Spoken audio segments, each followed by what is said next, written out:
ng Lambang Banwaan, na member ng Metro Naga Development Council, 18 members, town, nag-aasinso ko.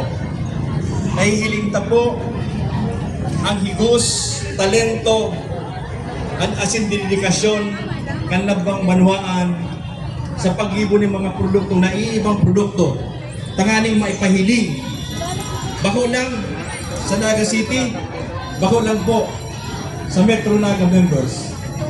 Kaya po iniimbitahan ko ang gabos, not only the members of the Naga City Council, every municipality na entire Camarines Sur and also Bicol Region, na bisitahon ta po ang mga boat kang 15 municipality na nyaon po mo yan as exhibitors. Dito po mahihiling kung murano kasinso ang bawat membrong Banwaan ng Metro Naga Development Council. Napasalamat ako kay Hubert because naisipan niya po in-fair na iniyo.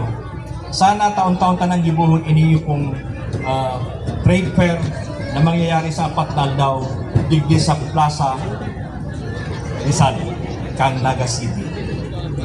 Kaya po sa kabos as Vice Chairman of the Metro Naga Development Council, orgulyo ko po na i-welcome po mga kabos, exhibitors, sponsors, partners, guests, mula na hapon.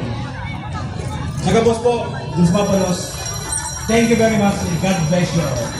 Thank you very much, Mayor Manuel Awel Agustin, for your inspiring message and for your continued leadership in advancing regional cooperation and economic development.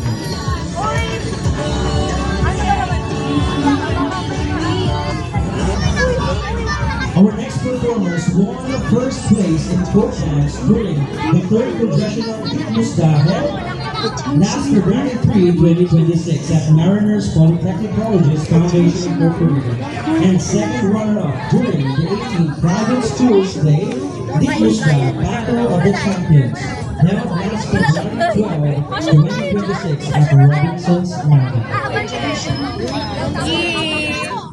Pasiglan is a lively occupational folk dance originating from the fishing villages of Capiz among the Capizon people. It playfully mimics the energetic movements of fishermen chasing and scooping schools of fish with a specialized ring net, also called a sigo. Let us welcome the talented Little Blessings learning singer folk dancers from the municipality of Opaco. Let us all give our performance a warm round of applause.